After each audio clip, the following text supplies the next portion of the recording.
Hi friends, welcome back to my channel. இப்போ வந்து நம்ம நெத்திலி மீன் வச்சு ஒரு குழம்பு தாங்க பார்க்க போகிறோம். வாங்க எப்படி செய்யலன்னு பார்க்கலாம். அதுக்கு வந்து ஃபஸ்ட்டு வடச்சட்டியை வந்து அடுப்பில் வச்சுட்டு கொஞ்சமாக நல்லெண்ணெய் ஊற்றிக்கிறேங்க. நல்லெண்ணெய் வந்து கொஞ்சம் காஞ்சதுக்கப்புறமா சின்ன வெங்காயம் வந்து ஒரு 1/4 கிலோ எடுத்துருக்கேங்க. அதை எடுத்து நல்லா பொடி பொடியாக அரிஞ்சு போட்டுக்கிறேன். கூடவே வந்து ஒரு கட்டை பூண்டு வந்து ஆட் பண்ணி நல்லா வணக்கி விட்டுக்கலாங்க.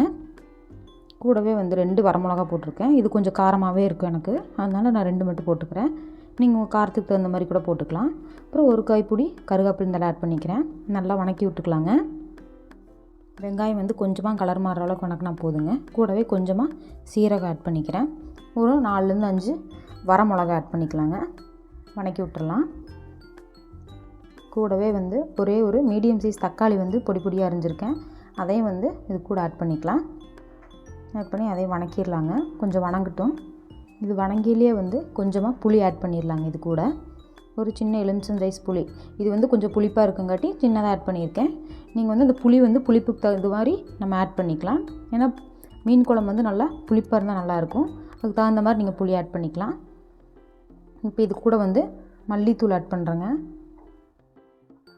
ஒரு 2-2.5 ஸ்பூன் அளவுக்கு மல்லித்தூள் ஆட் பண்ணிக்கலாம். ஒரு 1/4 ஸ்பூன் அளவுக்கு மிளகாத்தூள், கொஞ்சமாக மஞ்சள் தூள் ஆட் பண்ணிவிட்டு நல்லா வணக்கி விட்டுறலாங்க. அவ்வளோதாங்க. இது எல்லாத்தையும் ஒன்றா கலக்கி வணங்கினதுக்கப்புறமா இது தனியாக எடுத்து வச்சிடலாம். ஆறுனதுக்கப்புறம் அரைச்சி தனியாக எடுத்து வச்சுக்கலாம். அடுத்தது வந்து இப்போ வடச்சட்டியில் வந்து தாளிச்சிக்கலாம். கொஞ்சமாக தேங்காய் எண்ணெய் ஊற்றிக்கிறேங்க. இது கூட வந்து கொஞ்சமாக வெந்தயம், ஒரு 5-6 வெந்தயம் மட்டும் போட்டால் போதும். அப்புறம் அடுத்தது வந்து அரைச்சி வச்சுருக்க அந்த பேஸ்ட்டை வந்து டைரெக்டாக இது கூட ஆட் பண்ணிடுறேன். ஆட் பண்ணிவிட்டு தண்ணி எவ்வளோ வேணுமோ நம்ம தண்ணி ஆட் பண்ணிடலாங்க. இது கூடயே நல்லா ஒரு கலக்கி விட்டுட்டு தண்ணி வந்து நான் அந்த மிக்ஸி ஜாரை வந்து அலசி அதையவே உள்ளே ஊற்றிடுறேன். இதுக்கு வந்து நீங்கள் தேவையான அளவுக்கு உப்பு ஆட் பண்ணி கலக்கி விட்டுடலாம். தட்டம் போட்டு மூடிடலாங்க. நல்லா கொதிச்சு வந்துருச்சு. இப்போ வந்து தேவையான அளவு உப்புமே புளியெல்லாம் வந்து நல்லா செக் பண்ணிக்கலாங்க. செக் பண்ணிவிட்டு புளி பத்தலைன்னா ஊற்றிக்கலாம். எனக்கு வந்து கொஞ்சமாக பத்தலை புளி, அதனால் வந்து கொஞ்சமாக புளி ஊற்றிருக்கேன். நல்லா ஊற்றிட்டு கலக்கி விட்டுறலாம். நல்லா மறுபடியும் ஒரு கொதி வரட்டுங்க. நல்லா கொதி வந்துருச்சு. ஒரு கலக்கிட்டு மீனை போட்டுடலாம். நல்லா தலையும் வாழையும் வெட்டி நல்லா கழுவிட்டு இதை ஆட் பண்ணியிருக்கேன்.